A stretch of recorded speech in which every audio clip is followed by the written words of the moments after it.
Assalamualaikum warahmatullahi wabarakatuh. Saya Tabita Kristiavana Janata, Prodi PGSD 2019. NIM saya 191170007.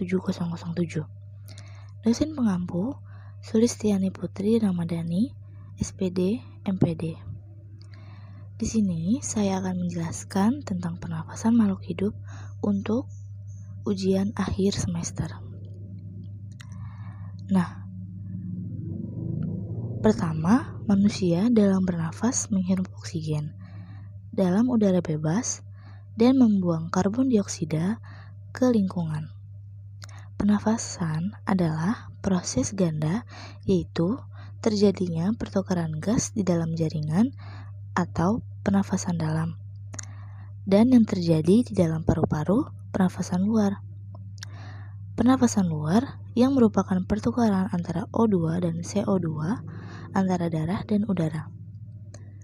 Pernafasan dalam yang merupakan pertukaran O2 dan CO2 dari aliran darah ke sel-sel tubuh.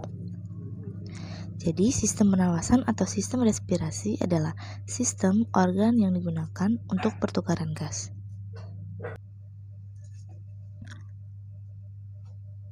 Pada hewan berkaki empat, sistem pernapasan umumnya termasuk saluran yang digunakan untuk membawa udara ke dalam paru-paru, di mana terjadi pertukaran gas. Diafragma menarik udara masuk dan juga mengeluarkannya. Berbagai variasi sistem pernapasan ditemukan pada berbagai jenis makhluk hidup. Nah, di sini ada pengertian sistem pernafasan. Jadi, pengertian pernafasan atau respirasi adalah suatu proses mulai dari pengambilan oksigen, pengeluaran karbohidrat, hingga penggunaan energi di dalam tubuh. Jadi, manusia dalam bernapas menghirup oksigen dalam udara bebas dan membuang karbon dioksida ke lingkungan. Sistem pernafasan pada dasarnya dibentuk oleh jalan atau saluran nafas dan paru-paru beserta pembungkusannya atau disebut pleura, dan rongga dada yang melindunginya. Di dalam rongga terdapat juga jantung di dalamnya. Rongga dada dipisahkan dengan rongga perut oleh diafragma. Selanjutnya, ada jenis-jenis sistem pernafasan. Yang pertama, ada sistem pernafasan pada dada. Yang kedua, pernafasan pada perut. Nah, pernafasan dada adalah pernapasan yang melibatkan otot antar tulang rusuk. Mekanismenya dapat dibedakan sebagai berikut. Yang pertama, ada fase inspirasi. Fase ini berupa berkontraksinya otot antar tulang rusuk sehingga rongga dada membesar. Akibatnya, tekanan dalam rongga dada menjadi lebih kecil daripada tekanan di luar sehingga udara luar yang kaya oksigen masuk. Yang kedua, fase ekspirasi. Fase ini merupakan fase relaksasi atau kembalinya otot antara tulang rusuk ke posisi semula, yang diikuti oleh turunnya tulang rusuk sehingga rongga dada menjadi kecil. Sebagai akibatnya, tekanan di dalam rongga dada menjadi lebih besar daripada tekanan luar, sehingga udara dalam rongga dada yang kaya karbon dioksida keluar. Selanjutnya ada pernafasan perut. Pernafasan perut adalah pernafasan yang melibatkan otot diafragma.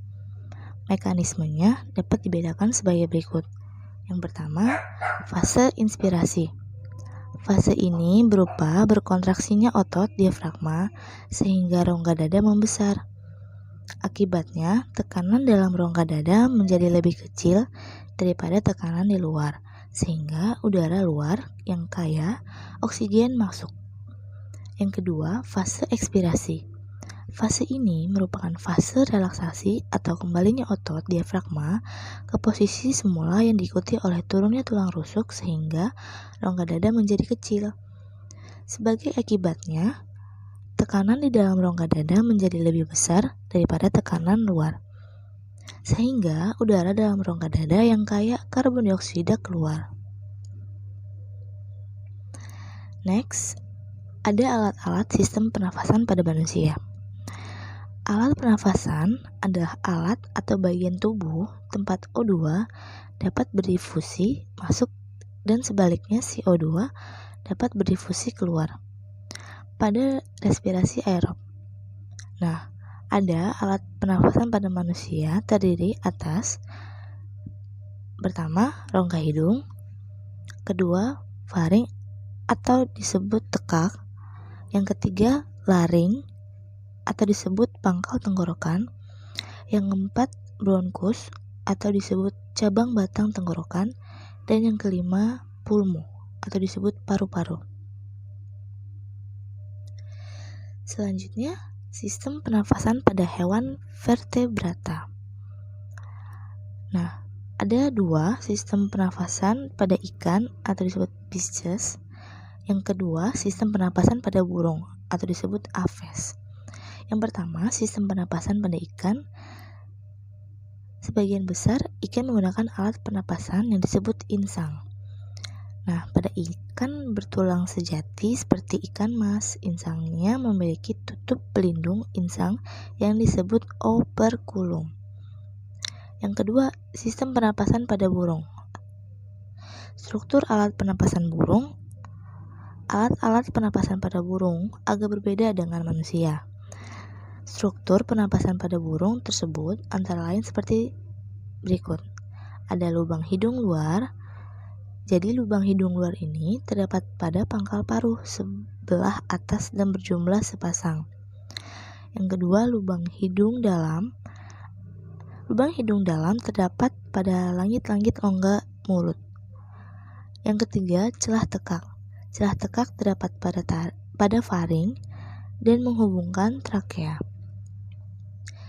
Yang ketiga, trakea.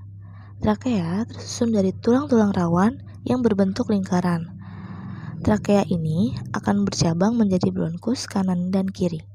Tempat percabangan ini disebut dengan bifurkasi trakea. Yang kelima, paru-paru. Paru-paru burung terdapat sepasang dan menempel di dinding dada bagian dalam. Paru-paru ini berukuran relatif kecil dibandingkan ukuran tubuhnya.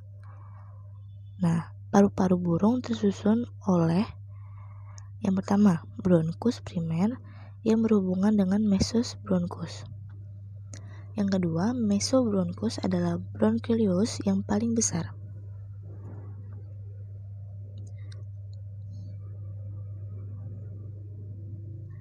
Nah, selanjutnya ada fungsi rangka.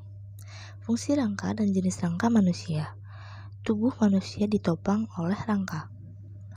Rangka adalah susunan teratur dari tulang-tulang. Rangka memiliki banyak fungsi. Fungsi rangka antara lain, yang pertama, alat gerak pasif. Yang kedua, menegakkan tubuh. Yang ketiga, tempat melekatnya otot. Yang keempat, melindungi organ vital. Nah, di sini ada gambar sistem gerak pada manusia. Yang pertama itu ada tengkorak. Selanjutnya ada rahang bawah. Selanjutnya ada tulang leher, tulang selangka, tulang belikat, tulang dada, tulang belakang, tulang pengumpil, tulang hasta, tulang panggul, tulang telapak, tulang jari tangan, tulang paha, tulang kering, tulang betis, tulang tempurung lutut, dan tulang pergelangan kaki.